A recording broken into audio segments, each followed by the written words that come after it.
سلام دوستان عزیز، ممنونم. کاش از اول سلام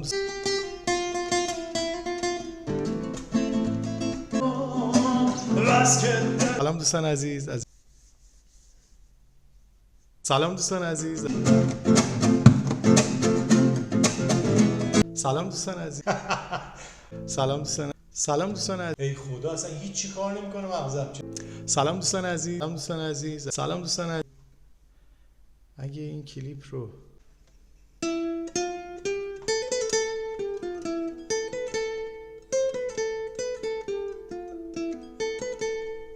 سلام دوستان عزیز، از اینکه لایک و سابسکرایب میکنید ممنونم. جلسه دوم آموزش گیتار.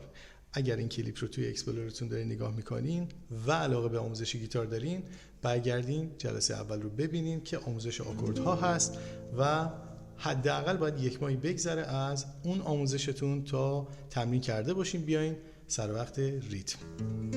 پلا رو دوتا نریم، به خاطر اینکه باعث میشه هیچ وقت این مسیر رو ادامه ندین. حتما 1 ماهی کار بکنین آکورد رو. ریتم بسیار ساده ایه، ریتم 3 و 4. با 60 یک ضربه به 3 تا سیم بالا میزنین، 2 تا ضربه دیگه به سمت پایین با انگشت شماره 1. 3 و 4 اسم این ریتم است و 3 تا ضرب داره. 1 2 3 1 2 3 1 2 3. خب به یک چرخه منظم ضرباتی که به روی سیم‌های گیتار میزنین ریتم میگن. اونایی که بیلیارد بازی میکنن یه مقدار توی ریتم زدن کارشون راحت تره، به خاطر اینکه حرکت مچ و ساعدشون یه مقدار عادت کرده به این داستان که راحت شکل بگیره و اینکه اگر شما ابتدا یه مقدار احساس خشکی میکنید توی دستتون، یه چیز کاملا عادیه. یه تقلب خیلی کوچیک میخوام بهتون برسونم. انگشت شماره 4تون رو بذارین روی بدنه گیتار برای شروع، البته بعداً حذفش کنین به خاطر اینکه ریتم قشنگتر نواخته میشه.